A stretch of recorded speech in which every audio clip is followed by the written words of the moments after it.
રાહુલ ગાંધીએ બિહારમાં 3 સભાઓ કરી હતી। પટનાના બખ્તિયારપુર તેમજ પાલીગંજ અને અરાહમાં સભાને સંબોધિત કરી હતી।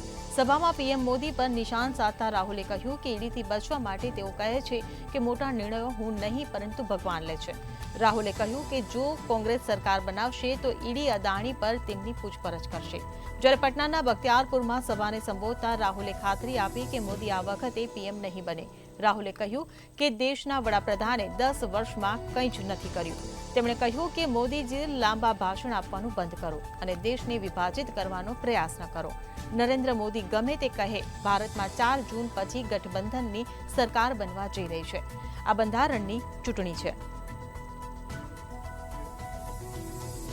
ત્યારે લોકસભા 2024ની ચૂંટણીને લઈને હવે રાહુલ ગાંધી પણ આક્રમક મૂડમાં જોવા મળી રહ્યા છે। પટનામાં તેમની ચૂંટણી પ્રચાર તેમનો ચાલી રહ્યો છે, ત્યારે જનતાને સંબોધતા તેમને નરેન્દ્ર મોદી પર આકરા પ્રહાર કર્યા હતા। દેશને વિભાજિત કરવાનો નરેન્દ્ર મોદી પ્રયાસ કરી રહ્યા હોવાનું તેમને નિવેદન આપ્યું હતું। ત્યારે રાહુલ ગાંધીએ બિહારમાં 3 સભાઓ યોજી હતી। બખ્તિયારપુર, પાલીગંજ, અરાહમાં આ જાહેર સભાઓ તેમણે યોજી હતી। જનતાને સંબોધન કર્યું હતું અને જનતાને સંબોધન કરતા રાહુલ ગાંધીએ પીએમ મોદી પર આકરું નિશાન સાધ્યું હતું। પીએમ મોદીએ 10 વર્ષમાં કંઈ જ નથી કર્યું હોવાનું નિવેદન આપ્યું હતું।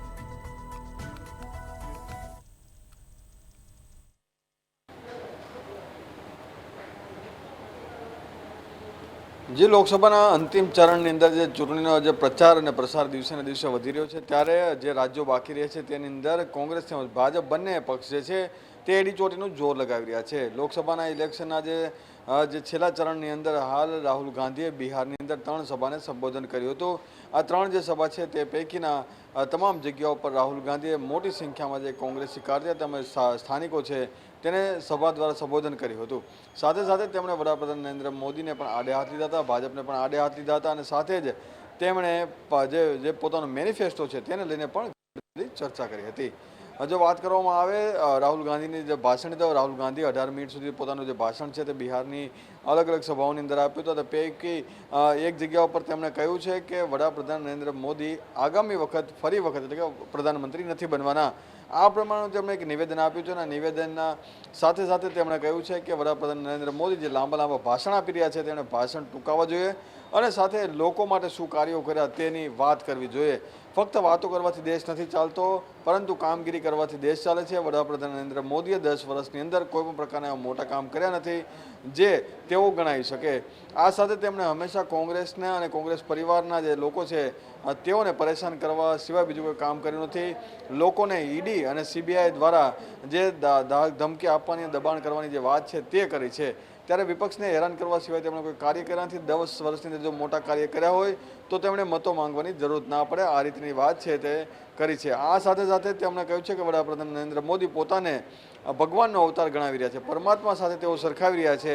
એટલે કે આગામી દિવસોમાં જ્યારે ઈડીની, સીબીઆઈની જ્યારે રેડ પડશે ત્યારે જે આ કોઈ પણ જે કાર્યો છે તે પોતે નથી કર્યા પરંતુ પરમાત્માએ તેમની પાસે કરાવ્યા છે તેવી વાત અત્યારથી તેઓ ફેલાવી રહ્યા છે। એટલે કે આગામી દિવસોમાં જ્યારે કોંગ્રેસની સરકાર આવશે ત્યારે તેમના કૌભાંડો જે છે તે બહાર ના આવી જાય અથવા તો ઈડી અને સીબીઆઈના સામે તેને જવાબ ના આપવા પડે તે માટે આ રીતની જે વાતો છે તે હાલ તેઓ તમામ જગ્યાઓ પર કરી રહ્યા છે। એટલે કે જે પ્રમાણે જે કામગીરી જેમણે કરવી જોઈતી હતી તે કામગીરી નથી કરી અને ફક્ત લાંબી વાતો કરે છે। તેમણે એ જવાબ આપવો જોઈએ કે યુવાનોને રોજગારી કેટલી આપી છે, કેટલા યુવાનો બેરોજગાર છે, કેટલા યુવાનોને રોજગારી મળી છે, કેટલી મહિલાઓને ન્યાય મળ્યો છે, કેટલા લોકોને, ખેડૂતોને ખાસ કરીને ન્યાય મળ્યો છે તેની વાત કરવી જોઈએ, નહીં કે પરમાત્માની અને ભગવાનની। અને જે પોતાની જાતને તે એક પરમાત્માની સાથે સરખાવી રહ્યા છે તેની પાછળ તેનો ક્યાંક ને ક્યાંક ડર હોય તેવું લાગી રહ્યું છે।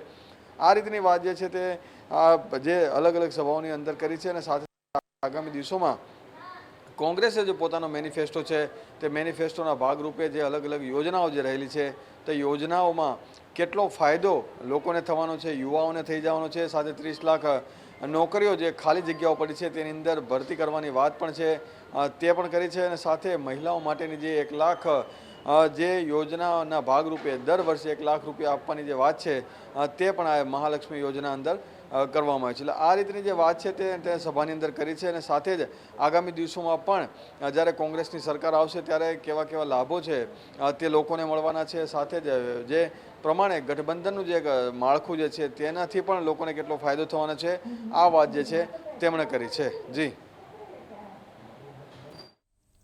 તો રાહુલ ગાંધીએ બિહારમાં 3 સભા યોજી હતી. બખ્તિયારપુર, પાલીગંજ અને અરાહમાં રાહુલ ગાંધીએ સભાને સંબોધિત કરી હતી. સભાને સંબોધિત કરતા દરમિયાન પીએમ મોદી પર આકરા પ્રહારો કર્યા હતા. પીએમ મોદીએ છેલ્લા 10 વર્ષમાં કોઈ જ કામ નથી કર્યું હોવાનો તેમણે આક્ષેપ કર્યો હતો. સાથે જ દેશને વિભાજિત કરવાનો પણ આરોપ લગાવ્યો હતો.